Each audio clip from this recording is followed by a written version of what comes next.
Hi, Steve Jones here with the Hardscape channel, here with my great buddy, Kevin Piers. Kevin. Steve, good morning. Hey, thanks for coming You look by. wonderful on a Friday, Steve. Look at this, Red Shirt Friday, support the troops. Wonderful. After a rough night last night? No, it was a nice night. Went to bed early, relaxed. You went to bed early? I did. Congratulations. I heard we weren't getting the Vikings on the TV in the hotel, and I was going, oh, well, and we lost. The wife had to send me an email in the middle of the night. It was an upset, yes. Are you a Giants fan or a Tigers fan? I don't do baseball. Listen, we live with the Twins. LA. Or lovingly known as the Twinkies in our market. So, good. So how's the show going for you? Hey, you know what? Very enthusiastic. The attitude of the contractors this year is really upbeat. Looking forward to next year. Many of them have seen increases this year. I'm enthusiastic. I think we're all waiting on November 7th for I agree to pull the trigger. Yeah, I'm very pleasantly surprised with the turnout when I pulled in here this morning. Very difficult to get into the parking lot because of everyone going to the show, and I think that's a good sign that people are positive about next year. I think people are going to start spending money again, and I think it's something that contractors in our industry can go out and capture a small portion of that, and I think it's very important. I think it's very important that the contractors, our industry, the manufacturers, the suppliers, I think we all stay very positive about it and talk about our industry as much as possible, because when this breaks, there's going to be money available. The banks are going to free up money. People are going to want to do things around their homes. Cities are going to want to spruce up their cities that have been sitting idle for the last couple of years. Yeah, and I don't think the economy, no matter what happens, the economy is not going to rebound hugely. So no. We have to plan on hopefully a slow growth curve as we come out of this disaster that we've been surviving through these last number of years. It's been very, very difficult. We've been fortunate, our company's been fortunate that I think we positioned ourselves to move in and out of different markets and different segments of the market with different products and different systems, and try and capture what's hot at that time, and I think that's very important. So what was your company's main focus here in 2012? Yeah, the main focus this year was by far permeable pavers, and I think that we're a commercial contractor, so we do a lot of municipalities, a lot of high-end developments all around the Midwest, and I think when my partner Ryan Taylor and I saw that starting to downturn, we spent a lot of time and focus on permeable systems. And so, our goal was to not only go out and sell the aesthetics of a system, but now we have a system that provides a function. And I think when times are lean, people are not only looking for aesthetics, but they're looking for what else does this system or a product or a service bring to the market, and permeable pavers do that. Yeah, it's got some utilitarian use and it's got some aesthetics. So exactly. I kind of liken it to the retaining wall business, where the retaining wall business is a great business for us.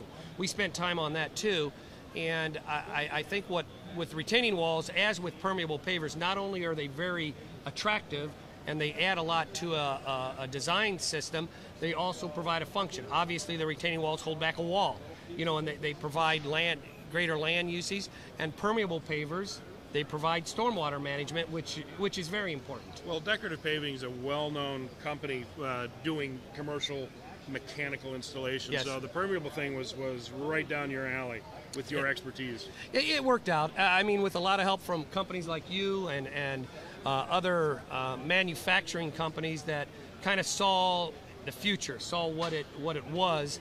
And I think they focused a lot on the permeable systems, and it helped us out. It's not the contractors against the manufacturers. It's not the suppliers against the contractors.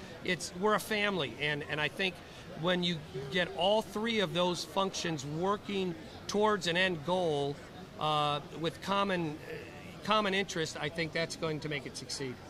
I do too. It just seems that sometimes that relationship, that team building thing, is just not working quite well. Yeah, I think when times are hard, everyone kind of folds in and what can we do for me type of attitude. And I think what we need to do when times get hard is what can we do for the industry. And obviously your company does tremendous things for the industry in promoting our end of it, the contracting end of it, with everything that you do with your schools and your equipment. And My company greatly appreciates it. You're one of the leaders in the industry, and there are a lot of manufacturers, I think, too, that are opening their eyes and saying, "Hey, look there is a commercial part of our industry. Let's go out and try and capture it." And I think that's good. Well, the challenge has been for you guys, contractors. The contractors industry have taken the lead and had to take the lead on commercial work, and with levels of support from segments of our or parts of our industry have been less than enthusiastic. So I know. I don't understand that. Yeah. That kind of.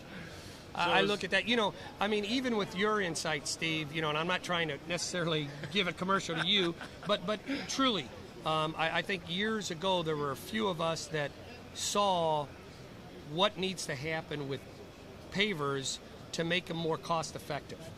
And obviously you with your machines was probably the single most driving force in the promotion of permeable pavers, because without the machines that you brought to our industry, the cost wouldn't be where it is now. And no one's fooling anyone. The reason why our industry is selling permeable pavers is because of mechanical installation. And you know what? That is, and it is growing. The amount of equipment that we sell continues to. That part of our business sales grows, while maybe some of the other stuff sinks a little bit. We're happy to see the growth. We want to see contractors grow out of. I had Bill Schneider here yesterday doing an interview, and we talked about his favorite subject, landscapers.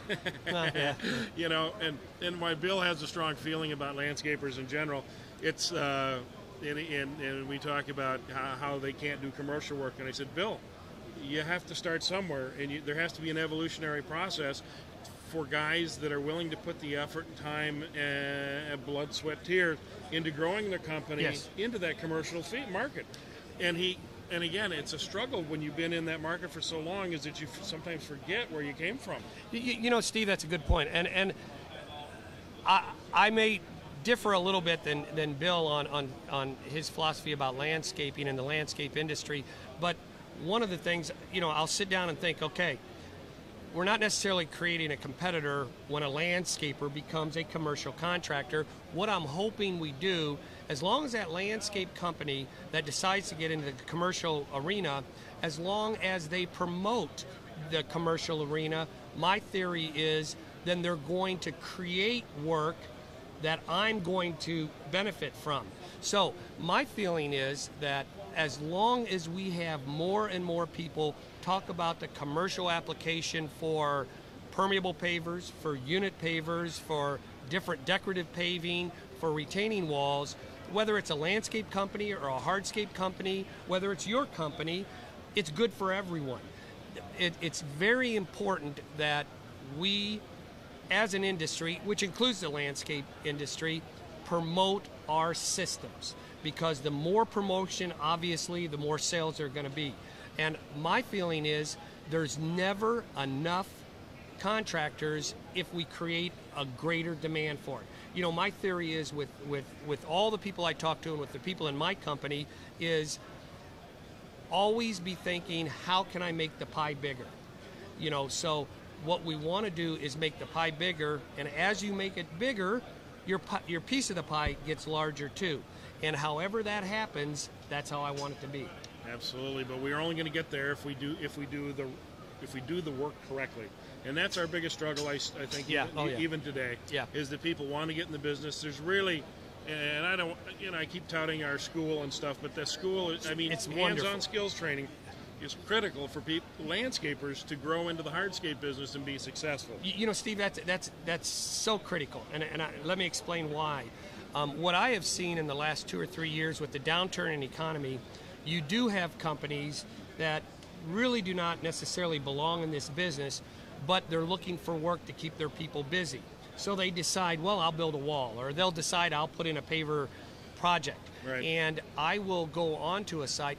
You wouldn't believe how many jobs just this year in 2012 that we went back to and took up and relayed because the owner knew who we were, and whoever did it before had no idea what they were doing. We had literally had thousands and tens of thousands of dollars of work this year repairing work that was done. And I think what happens in a downturn economy, people who shouldn't get into the business try and get into the business to stay in business, and it doesn't work. So, to that end, your school and training and what ICPI does in informing people on the proper installation methods is critical. But even more so, what's critical is that the salespeople in our industry, when they talk to designers and people who specify products, that they know how it's done. Oh boy. So when the spec comes out, it's done correctly because the spec dictates how a project's put in. Kevin, you've been an infamous or famous salesperson in our industry forever. And you know what? I've learned an awful lot from you over the decades that I've known you. And likewise, Steve. But you had the knowledge. You were able to go out and sell it because you knew it, not just because you were. It's like when a salesman shows up and you hear nothing but yada yada yada. Yeah. And guess what? If you don't know the system, if you don't understand it, if you can't talk about the benefits and maybe some of the drawbacks of it, there's always give and take on both sides. And if you can't understand that, if you need to know it, not just talk about it. So yes. We struggle with that in our industry because the first thing people want to do is go out and hire salespeople. And guess what?